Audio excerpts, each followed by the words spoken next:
Number one channel के number one show साजिश में आपका स्वागत है। मैं हूं आपके साथ सपना शुक्ला। सबसे पहले बात उस रिपोर्ट की जिसने नेतन्याहू से लेकर बाइडेन तक सबको डरा दिया है। इजराइल के एक कमांडर ने एक तरह से ऐसी बात कबूल कर ली कि अमेरिका भी इजराइल से कहने लगा है कि अब तुमसे ना हो पाएगा।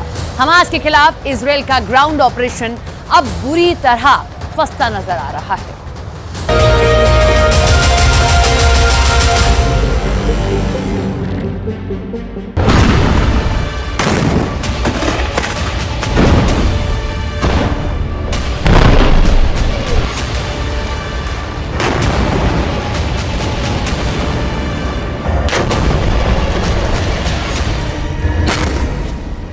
गाजा के अंदर युद्ध इस लेवल पर पहुंच चुका है कि अब जान हमास की जाएगी या फिर इजराइल की सेना की, ये कोई नहीं जानता, लेकिन जान जरूर जाएगी, इसकी गारंटी 100% है।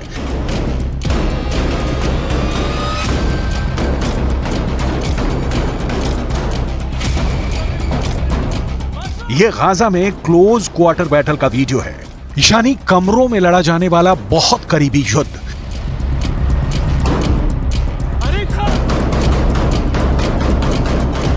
इजराइल के कमांडो इस इमारत में एक एक कमरे को खंगाल रहे हैं। ताबड़तोड़ फायरिंग हो रही है। किसकी गोली किसे लगेगी, डर बहुत ज्यादा है। यह गाजा के युद्ध की सबसे खतरनाक पिक्चर है।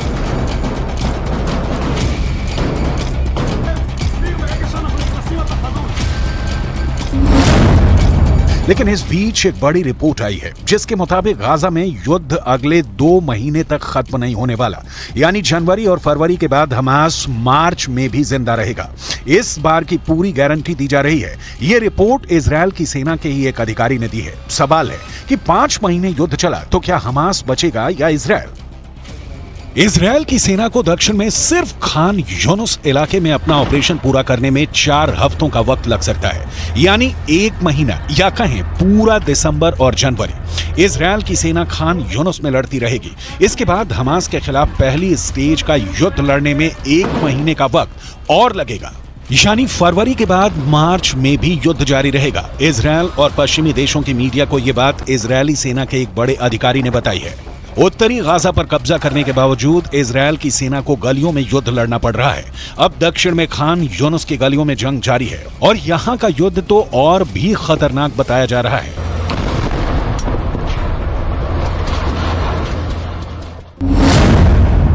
कुल मिलाकर समझिए कि 7 अक्टूबर को शुरू हुआ युद्ध अब भी जारी है। यह युद्ध 7 जनवरी तक भी चलेगा। यह युद्ध 7 फरवरी को भी होता रहेगा और इसके बाद यह युद्ध 7 मार्च को खत्म हो जाएगा।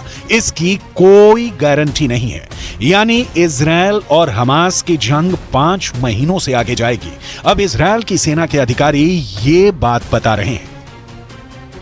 इजराइल को इसी बात का डर है कि अगर मार्च तक हमास जिंदा रहा तो उसकी बहुत आधुनिक मानी जाने वाली सेना की इज्जत मिट्टी में मिल जाएगी। पहले ही 2 महीनों के अंदर इजराइल और हमास के युद्ध में बहुत ही खतरनाक टक्कर देखने को मिली है। हमास के एंटी टैंक दस्तों ने इजराइल की सेना की नींद उड़ा दी है, इसमें कोई शक नहीं। बंधकों को छुड़ाने वाले सीज फायर के बाद इजराइल हमास पर 10 गुना तेज हमला करेगा, ये सब जानते थे। इजराइल ऐसी हर कोशिश करेगा जिसकी वजह से हमास के पास ना बचने का रास्ता हो, ना भागने का। लेकिन अब जो टक्कर देखने को मिल रही है उसमें हमास के एंटी टैंक दस्तों ने गाजा के हर चौर, हर गलियों में इजराइल की सेना पर हमले तेज कर दिए हैं। इजराइल की सेना अपना टैंक किस गली में ले जाए और किस में नहीं, और किस गली में जाकर उस पर हमला नहीं होगा, ये गारंटी कोई नहीं दे रहा। बिस्मिल्लाह अल्लाह।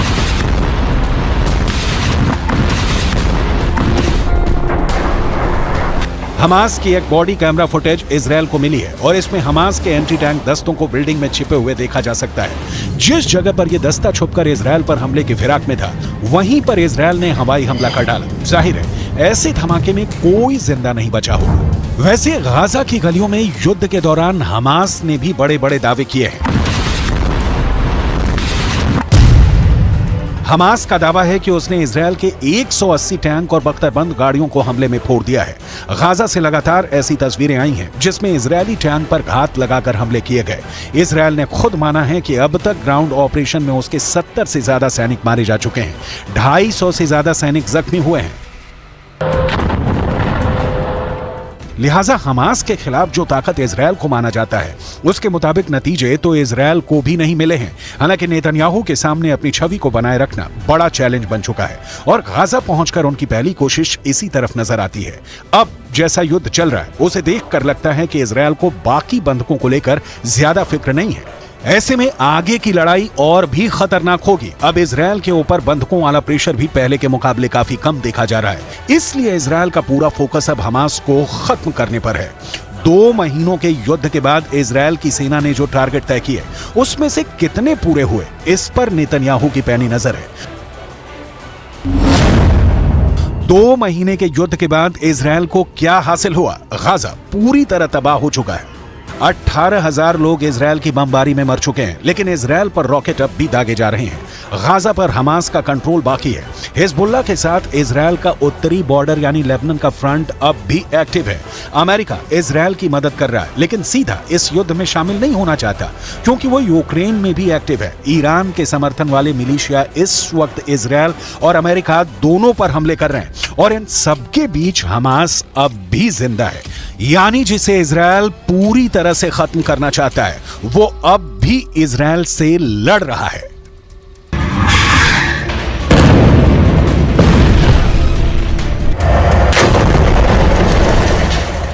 It remains imperative that Israel put a premium on civilian protection. And there does remain a gap between exactly what I said when I was there, the intent to protect civilians, and the actual results that we're seeing on the ground.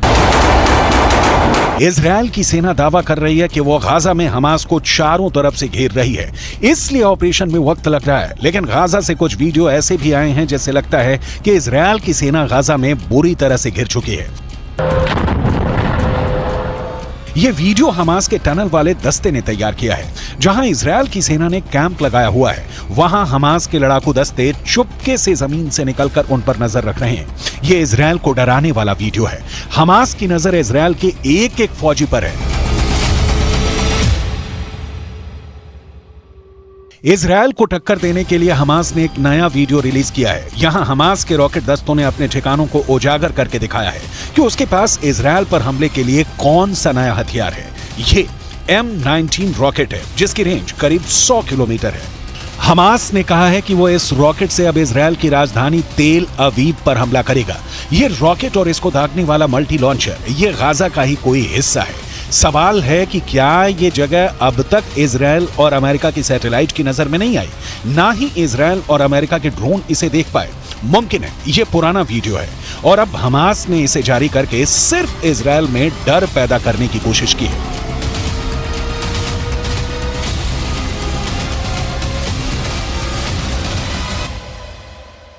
Gaza के अलावा Israel के लिए उत्तरी border बड़ा खतरा बन चुका है। ये लेबनान बॉर्डर पर इजरायल की बड़ी पोस्ट है और यहां हिजबुल्लाह ने एक एंटी टैंक मिसाइल से हमला किया और फिर देखिए क्या हुआ। पहले धमाका, फिर पोस्ट का बड़ा हिस्सा ढह जाता है और आग लग जाती है। हिजबुल्लाह की तरफ से ऐसे खतरनाक हमले इजरायल की सेना लगातार झेल रही है।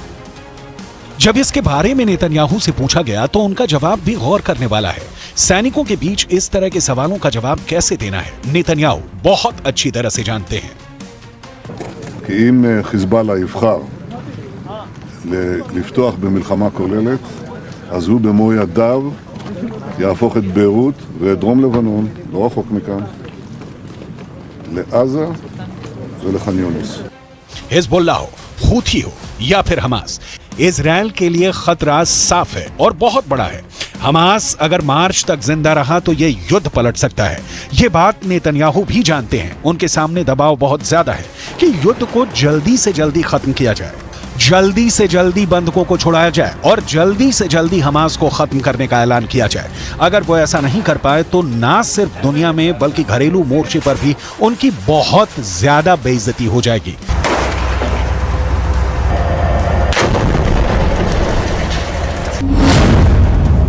इसलिए इजरायल और नेतन्याहू के सामने सबसे बड़ा डर है कि अब मार्च तक हमास जिंदा रहेगा। ये बात इजरायल की सेना अपनी रिपोर्ट में कह रही है। हमास का गुनाह ही इतना बड़ा है कि इजरायल ने उसे पूरी तरह से खत्म करने की कसम खाई है। यही वजह है कि 7 अक्टूबर के बाद से गाजा में जिसने हाथ डाला है उसने अपना हाथ जलाया है।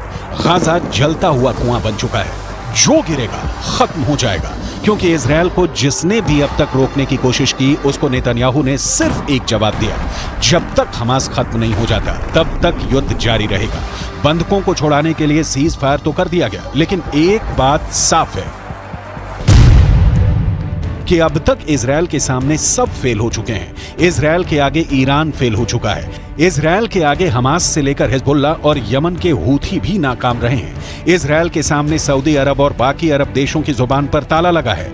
अरब देश पूरी तरह फेल साबित हुए हैं। इजरायल के खिलाफ रूस भी फेल हो गया और इजरायल ने अमेरिका को भी बता दिया कि वो इजरायल से है, इजरायल उससे नहीं, यानी अमेरिका भी फेल है।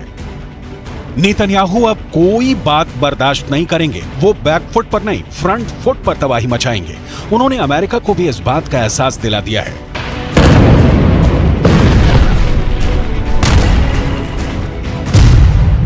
कि हमास को खत्म करने तक बिल्कुल नहीं रुकेंगे।